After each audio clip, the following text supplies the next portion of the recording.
Welcome back to Mock the Mock, where we take a look at someone else's mock draft, and I'm mocking, giving you my views, thoughts, and opinions. Mel Kiper Jr., the genesis of mock draft content. Some would say a mock draft legend, a mock draft god.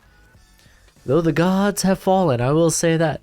But he's got a new mock draft out, 2 projected trades. I can't wait to look at it. I haven't taken a look at it just yet, just read the title. But what's crackalacking? It's your boy Baroshmo, just in case you did not know. So go ahead, become a bro and subscribe. Leave this video a thumbs up if you enjoy the content. As always, let me know what you think in the comment section below. Let's have that nice, beautiful football discourse. I should have, because I haven't recorded it yet, but in theory, I should have a video on guys that I think could lose out at the combine. So check that out. We will have NFL cut cap casualties type of video coming out later in the week. I thought that one was very interesting when I did the research on it. And hopefully I could get out a free agents video. I just really haven't been able to find time to make the overlays. Just too busy making content for you guys. And also got the live stream, which I'm thinking we're gonna do it Wednesday. I'm thinking Wednesday, Friday. Oh, I said Wednesday. Thursday could be a possibility. So can Friday. I'll figure that out as of today. But let's go ahead and get into it. Mel Kiper, what do you have for us here at number 1 for the Jacksonville Jaguars? Kem Ikwonu, the sticky Icky. Listen, Dane Brugler, he has Icky up there too. Says some teams view Icky as the top tackle in this class. I really don't think you can go wrong with. I actually think Mel has it right here. Icky, Kem Ikwonu, Evan Neal, Aidan Hutchinson, KT. I think you could throw Charles Cross into that. I think Cross could be that type of special too. So I think the Jags can't really go wrong with a pick here. As of now, obviously we could be looking at this 3 years later and be like, wow, that sucked. The Detroit Lions, they stick with their pick. They take Aidan Hutchinson. They get the hometown boy. He just feels like a Dan Campbell type of guy. Dan Campbell coming in instantly, just inserted his culture, and I think Aidan Hutchinson could be a big part about that. We know him as a locker room leader, as just that guy, dude. He has a certain pizzazz about him. Great year. Detroit takes the hometown boy. Yeah, no. Makes sense. Evan Neal going to the Texans. Hey. Talks about they could be trading a few key veterans such as Laramie Tunsil and Brandon Cooks. I mean, honestly, if you looked at that Texans roster last year, it was filled with a bunch of 1- and 2-year contracts of vets, of a team that's just that was just really trying to assemble some guys to put on the field. It really felt like it. So trading those 2 guys be interesting, but getting the draft capital, you know, you're trying to build. You're in the midst of a rebuild. You're right at the beginning. You still got the asset of Deshaun Watson. What are you going to do with that? But grabbing Evan Neal, especially if Tunsil is traded, grabbing your tackle of the future. Hopefully, maybe they see Tyus Howard as that. I don't know. He had a couple of good games at left tackle and then moved him back to left guard. Like, I don't know what the Texans think they have in Howard, but regardless, you want to get protection for whoever will be your franchise quarterback, whether they currently are or are not on the roster. So, good pick. How about Kyle Hamilton going to the Jets? Listen, Marcus May. Yeah, dude is a free agent. I think got arrested earlier this year too, or something like that. But Kyle Hamilton, some people are gonna have him. Some people don't like the idea of him being a top 5 pick just because the safety position is devalued. It's not worth anything. I don't think that's necessarily the case. I think safety could be worth a ton. While yes, they're not in on a lot of plays, they could definitely stop a lot of plays from even the conception of just the fact of, hey, they're in that area, quarterback ain't going that way. So it's like, but with how versatile Hamilton is, like the guy can be a playmaker around the line of scrimmage as well. I love his nasty mentality that he's constantly going for a kill shot. I like that.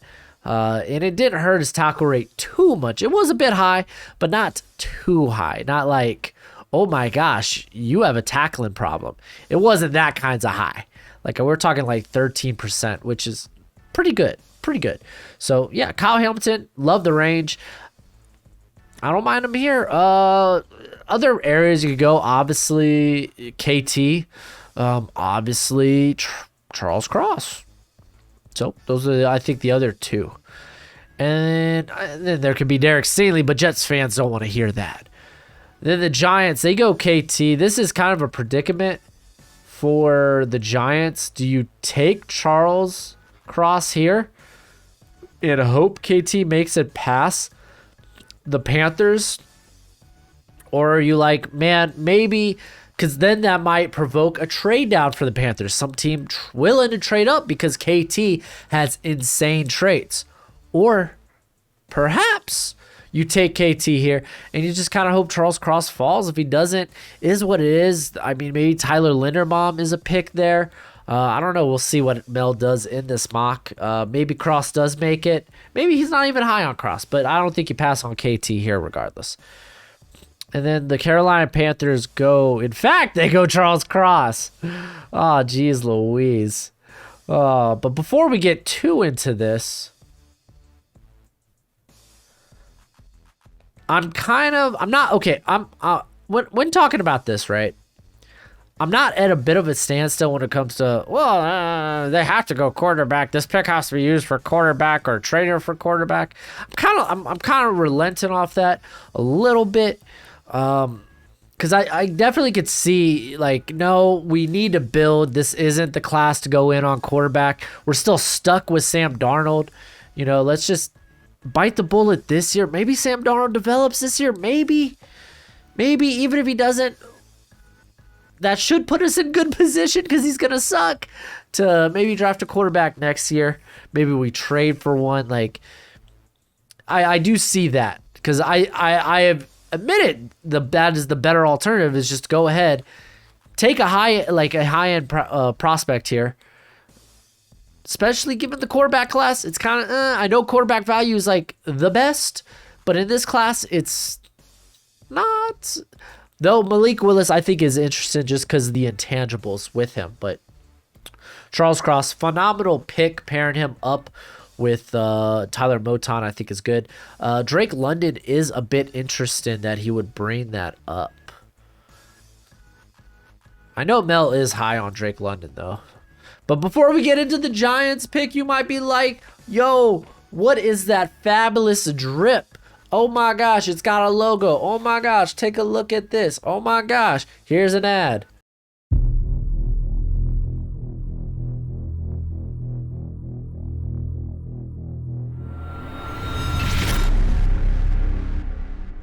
Are you tired of spending $80 to $100 on your favorite team's jerseys just to watch those players go to greener pastures? Then check out Team Jersey Pros. They do custom-made shirts, jerseys, and hoodies. And with promo code BROSHMO, all caps, you get 10% off that order. You can get some fine drip for only $30 to $60, depending on how you want to customize it. You can go with a football jersey, basketball jersey. I personally went with a baseball jersey. Even got the logo there. It just looks nice. It's one of the best ways to support the channel. Don't forget promo code BROSHMO, all caps, gets you that 10% off. But anyway, back to the video. Yeah, boy, that's some good stuff. You'll see that down low. Check out the description below. Get yourself some fine merch. I'm very happy with the jersey they made for me. Custom made, got the logo, is what it is. Shoot, you can even recreate your team's jersey. Just take a PNG and slap it on that sucker. All right, let's get into the New York Giants. Devin Lloyd. Okay. Blake Martinez is interesting here because I'm going to talk about him in my next video, or about being a salary cap casualty. Because I don't know. I'm kind of iffy about that. But Devin Lloyd, he'd be a good pick. He said he also thought about Tyler Linderbaum here. And honestly, I think that's where I would go. I got a higher grade on him anyway. But it's not like Lloyd is Micah Parsons. It's not. He's just not. And I don't think I'm willing to take Lloyd top 10. I'm not positive about that. At least for the Giants. Like, you got pass rush. Pass rush was a huge need. I really do think you have to go offensive line with at least one of these picks, at the very least. I do like Devin Lloyd. I think his game translates well. He's going to be a solid NFL starter for years. It's just, from a value perspective, I just don't feel like it's it. Then you could argue, well, what about center? At some point, you got to build the offensive line. Like, you at least want 5 average starters along that offensive line. And it's a good, having Andrew Thomas, having Tyler Linderbaum, that's a good start. See what you got in Matt Pert at right tackle, and then clear up some cap space and get some guards. Oh, that's another thing, man. Cap space isn't really on the Giants' side this season. Interesting. Atlanta Falcons, they go with the sauce. Lost in the sauce. Why Gardner over Derek Stingley? NFL scouts just haven't seen Stingley playing to his 2019 level over the past 2 seasons. Yeah, which is also fair criticism. But I also... And again, yeah, he's not... Okay, he also brings up he's not going to work out the combine, but he's going to work out his pro day. Teams are going to look at that length. They're going to look at that... just the athleticism, the physical tools. Like, he has the traits of an elite shutdown corner. That's just the case. And that's something Dean Pease loves. Though Sauce, he also has the resume of an elite shutdown corner. I'm curious how he tests out. Oh, Gojo. Gojo wants to make an appearance. Come here, bud. You want to come jump in the video? There he is. Everybody loves Gojo. Gojo is a hog for the camera, dude. He sure is. Don't you be throwing punches at me, dude. All right, I gotta go over this next pick because there's a trade. Thanks, bud. Love you. Mwah. Where's Aquila? Where's Aquila? Go check on Aquila. Golly, he has the most pitiful eyes. Just like, oh. All right, so I talked about we have a trade here. We have the Broncos trading down. They're not trading for Aaron Rodgers in this, but they trade down with the Cleveland Browns. So Browns move up to get their top wide receiver. Knowing Mel, it's probably Drake London. Mel loves Drake London, and it is in fact Drake London. So they grab Drake London. Jarvis Landry, he's gone, dude. It just makes sense to move on from him financially if you're the Browns. So Drake London going here. Don't know if he's going to participate in the combine because he had the broken ankle. Honestly, it makes more sense for him to go at his pro day, just because it's just more beneficial. You got the home field advantage in that regard as well. So I like London a ton, though. The New York Jets, they go Tyler Linderbaum. This is interesting because I still think he's a center-only prospect. I don't necessarily think that hurts him. Just knowing how high of a level he could play it at. This is the right scheme. You have Connor McGovern. How good do you feel about moving Connor McGovern to the right guard spot in place of Greg Van Roten, who's going to be cut? But also, Connor McGovern, he has an interesting cap situation as well, where I think he could be cut for it frees up $9 million. So that's interesting. So maybe they opt to just clear out the space by cutting Van Roten and McGovern, and just they know they're going to take Tyler Linderbaum. Then again, you don't want to know anything in the draft. Legit, there's only probably, when looking at everything, each of the position draft classes, like Kyle Hamilton and Tyler Linderbaum are really the only consensus number ones for anybody you talk to at their position. Corner, it's a debate. Linebacker, it's a debate. Edge, it's a debate. Interior, it's a debate. Like defensive interior. Tackle, it's a debate. Some of y'all like Evan Neal. It's like, nah, Icky and Charles Cross, a lot of people are talking about over Evan Neal. Wide receiver is a debate.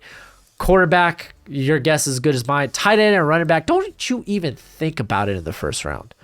But yeah, that's interesting. Washington Commanders. I'm done with the Comrade jokes, but I do want to mention Comrade. I did buy one. Hey, look, I'm a Dolphins fan, but I'm willing to support Washington. I'm willing to support the meme, but they go Kenny Pickett. Y'all know how I feel about Kenny Pickett. If you're not familiar with the channel, go ahead, check out my quarterback rankings. I'm not high on Kenny Pickett just because you're betting historically that he is this big exception at the quarterback position. The ceiling's not high for Kenny Pickett. While the floor may not be low, the ceiling's not high, and I don't think it's worth a first-round pick. That's my take. But Malik Willis would be an interesting thought here. He talks about Pickett and Willis are at 19 and 24 respectively. I'm curious, what does he say about Pickett? He's 24 years old, Pickett. Keep in mind, 1 year wonder. He had 3 years of very average play before he turned it on this year. I do think he's very efficient in the middle of the field, more so than any of the other quarterbacks in this class. I don't think he'll have to have the time to develop like Willis needs because the ceilings are very, very different. Ron Rivera's team could compete in the NFC East with a competent quarterback play, and Pickett could give them a chance. I don't like that. You're settling. You're just settling with competent quarterback play. Then just go out and get Jimmy G. Because look at how far the Niners went. Just grab Jimmy G if you're just looking for competent. Jeez, freaking. Ugh.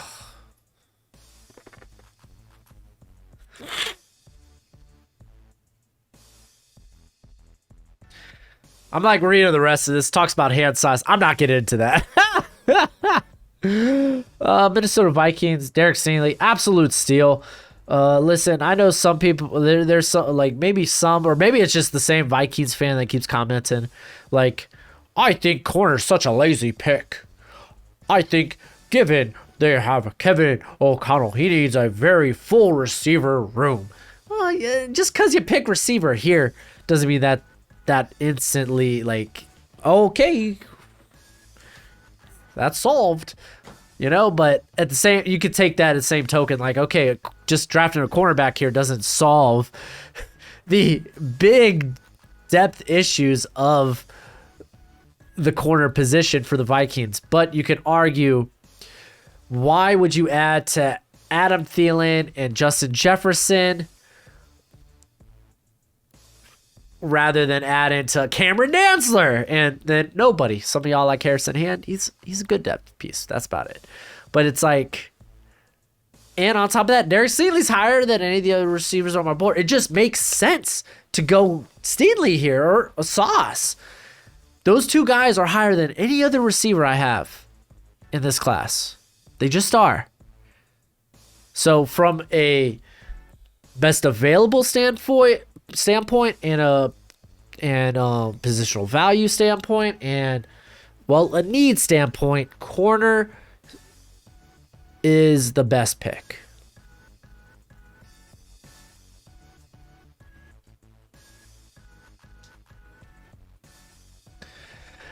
Yeah, Denver Broncos. They go Jermaine Johnson. They trade down for Jermaine. Jermaine might not have like a big upside compared to like these guys that people are kind of gushing over in David Ojabo and Travon Walker. But you do know that at least there's a big safe assumption that he's pro ready. He's going to put out very solid, like just solid, be a solid starter for years to come. And while he might not reach like the potential climax of what a Walker and a Ojabo can, you're kind of hoping that those traits carry those guys up there. While you got a guy in Johnson who's got good length, he's got a big, strong frame. Not too he's pretty bendy given his size and his game. And the guy wins with leverage, knows how to use his length well. Like, he just translates well. So it is a bit of a safer pick. But you're going to get some value rather than rolling the dice on one of these guys like Walker and Ojabo. We have another trade. Saints make a jump for a pass catcher. Why are they trading up for receivers in this class? Saints are a team I have pegged as a potential spot for a quarterback. Just because a guy on a rookie deal makes sense given their cap situation currently. But we know the Saints are aggressive. Don't tell me they're trading up another first. Okay. I was like, whoa. All right, so Saints trade up. They get Garrett Wilson, probably the most complete receiver in this class. Not a lot of people talk about Garrett Wilson. And, it's weird. Everyone just knows he's good, but they kind of fantasize over what Treylon Burks can be, or the size of Drake London, or the speed of guys like Jameson Williams and Chris Olave. But no one really talks about Garrett Wilson, probably the best route runner in this class. He's got sure hands. He's great after the catch. I don't know. He's kind of good. All right, let's keep it moving. Both Eagles picks. Trent McDuffie, I already love it. Y'all know I love Trent McDuffie. I think he's actually a good scheme fit for Gannon's defense. And then David Ojabo, I think you could be in position to go with more of a project. Throw him in the tackle or in the edge rotation with Graham there and Sweat. That Ojabo could be your pass rush specialist for now as you kind of develop him. Doesn't feel like the learning curve might be too bad with him, given just how he kind of exploded on the scene and how young he is to the game of football. So there's a lot of things to be encouraged about Ojabo. Does make sense here. Oh, golly gee. Travon Walker. They going back to back. The guys that are kind of deemed as the developmental guys in this class, they're going back to back. And you know what? This ain't half bad, dude. This ain't half bad. Hold that thought. Oh, holy moly. They need someone outside of Joey Bosa. Walker has the flexibility to play both, probably 3-4 end and outside, 3-4 hybrid linebacker. He does have, I think, or at least I assume he's going to test out that well. We'll see this week. But no, yeah, if you don't mind, working on this guy, I think you could throw Walker a bit more to the Wolves than you can Ojabo, just because of, the size and just how his game is made, how he was asked to play there at Georgia, that, he could play on rundowns compared to Ojabo, but he might not necessarily give you the pass rush and upside immediately. It is something to work on. He's pretty explosive for being, I had him at 275, but 280, whatever. So it'll be interesting. Guys like Dane Brugler have him, in their top 10. I think Daniel Jeremiah might as well. I didn't check out his prospects, but him and Dane Brugler are pretty like-minded when it comes to Travon Walker. And then the Ravens, they trade back for Trevor Penning. He's a phenomenal run-blocking tackle. The dude's a mauler. He's got that nasty nature. So it doesn't surprise me him going to the top 20. And then Treylon Burks to the Philadelphia Eagles. This is kind of this is what you're probably hoping for the Eagles. Getting a guy with his size and his speed, his vertical ability, and having him come to town, pair up with Devontae Smith. You got Watkins there too. And then you also have Rager. He's there. But getting size, I think size is kind of clutch for the Eagles. Like, you don't mind Drake London here, but he doesn't have like the vertical ability to be a legit burner like Burks does. Like, Burks is a very intriguing prospect. Malik Willis going to the Steelers. It is no secret, take it for however you will, that Mike Tomlin was talking to Malik Willis and his family. Again, take that how you will. Is he interested in him? Who knows? It just happens to be that the Steelers need a quarterback. And if they don't have to trade up for Malik Willis, this is a phenomenal landing spot. So, and he's just a phenomenal weapon, like in terms of, like, he could win with his legs. Not like a Lamar Jackson, but more so a guy that can handle contact. Keep in mind, 94 missed tackles, second in college football among every player. So he does have that. You would like to see him work inside a structure a bit better. That's something you're going to have to coach him on. This is a guy, yes, he does need a lot more polish. You could say that for a lot of the quarterback prospects, though. Like, you would like to see them operate inside a structure more. Let's see. What do we got for the Patriots? Arnold Ebiketie. Ooh la la. Arnold Ebiketie is also a guy that I think probably could have first round upside, but probably falls out of that first round talk just because the get off is less than ideal. The physical tools are less than ideal, but he does have the length.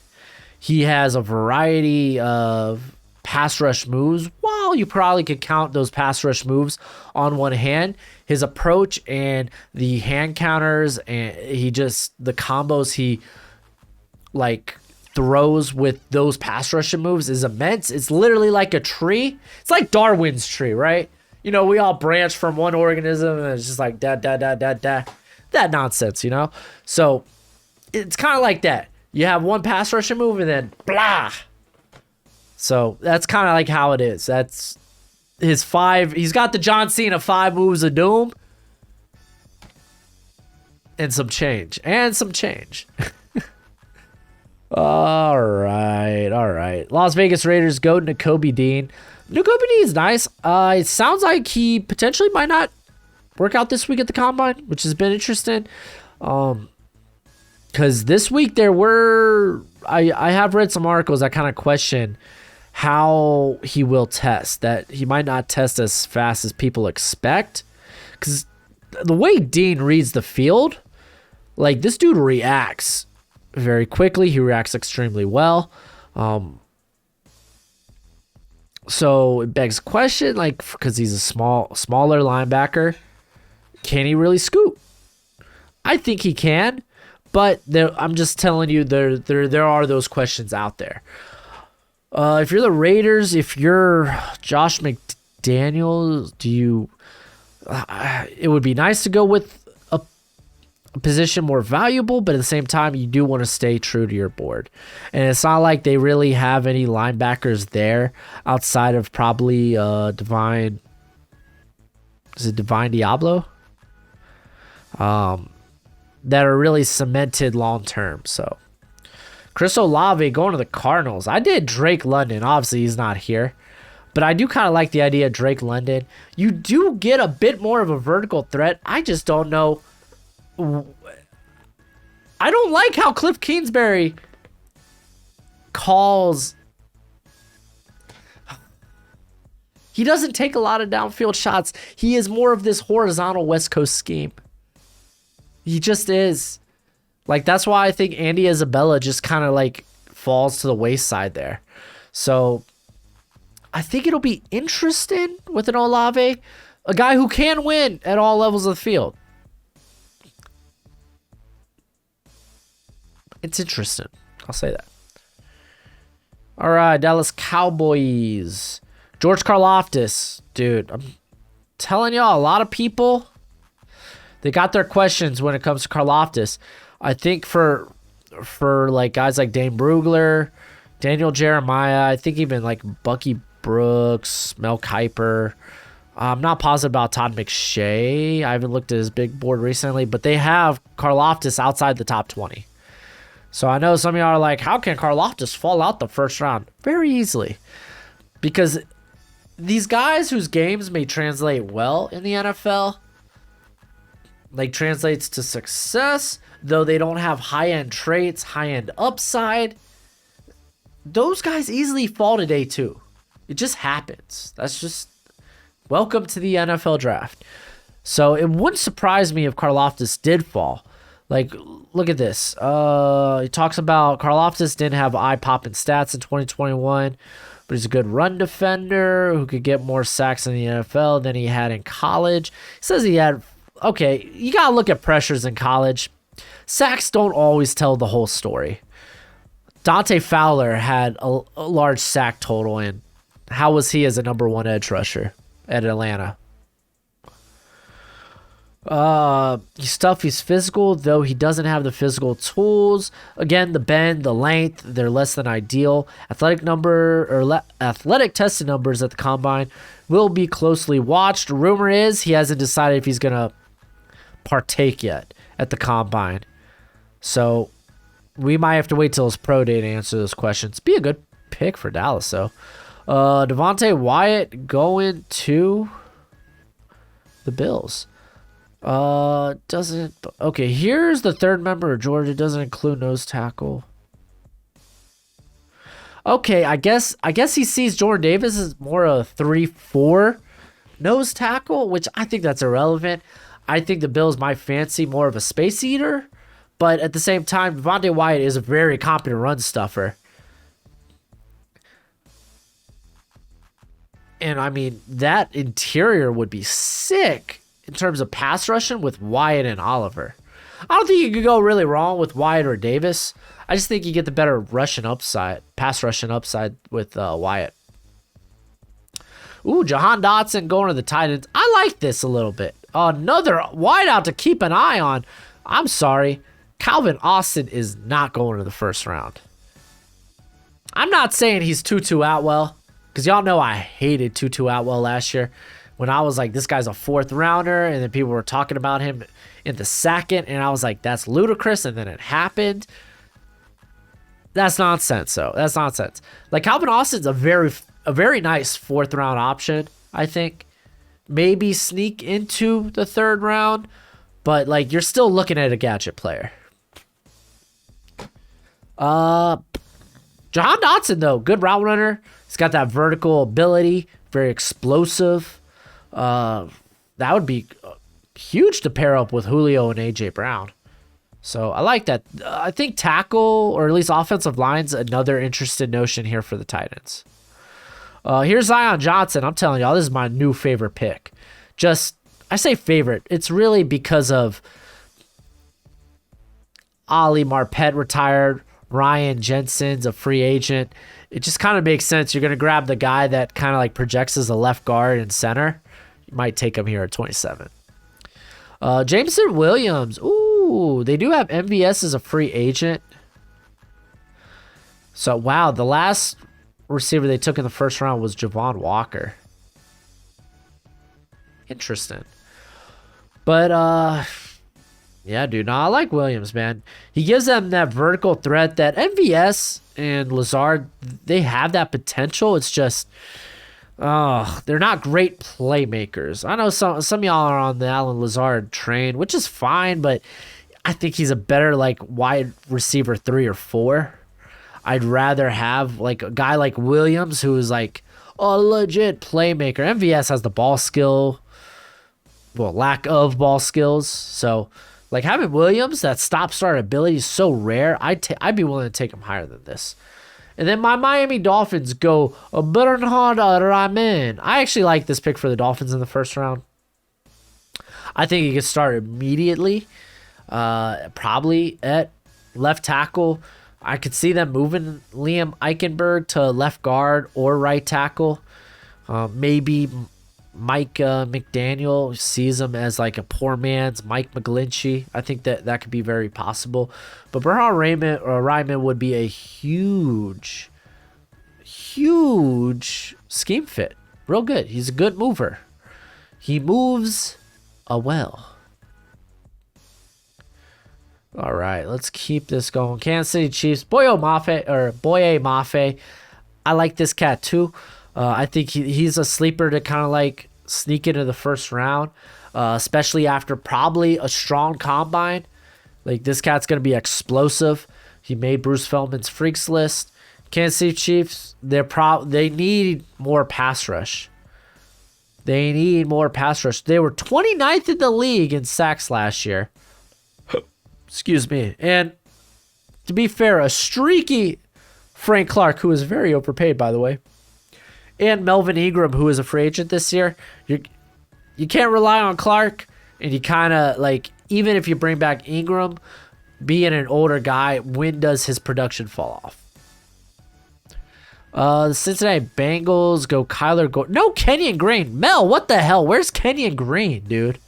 And look, he's sitting here talking about Daniel Falalele. Tyler Smith's interesting. Tyler Smith, he just missed my top 50. I think he was like 51 or 52. I don't know about him in the first just yet, though. But Kyler Gordon's, I think, another guy that's going to test out well at the combine. Still a developmental guy. He's more reactive than proactive in coverage. He could stand to be a bit more, or at least win in man coverage, or win in press coverage in general. He's not as physical as you'd think for a guy that's like 6'2", 200 pounds. But I could see the high-end traits being there. No Andrew Booth. That's also interesting. Like Bengals, if they don't go O-line, I think going corner makes a ton of sense. Detroit Lions, Matt Corral. Listen. Oh, no Sam Howell love, though. No Sam Howell love. So, Matt Corral. This is kind of the same thing I talked about yesterday with the Lions. Listen. You get a fifth-year option with this pick. It's your second pick in the first round. It's the last pick of the first round. Why not swing at a quarterback? Have him compete. Hopefully beat out Jared Goff. Worst case scenario, you kind of learn what you got in that prospect. If you don't like it, usually means you're not winning a lot of games anyway, and you'll be in position to draft a quarterback in 2023. You might be like, well, then we're just burning that pick. It's like, no, because think about what happens if the best case scenario is this guy's your franchise guy. Like, it's high risk, high reward. That's kind of how this goes. Why not do that with the 32nd pick, you know?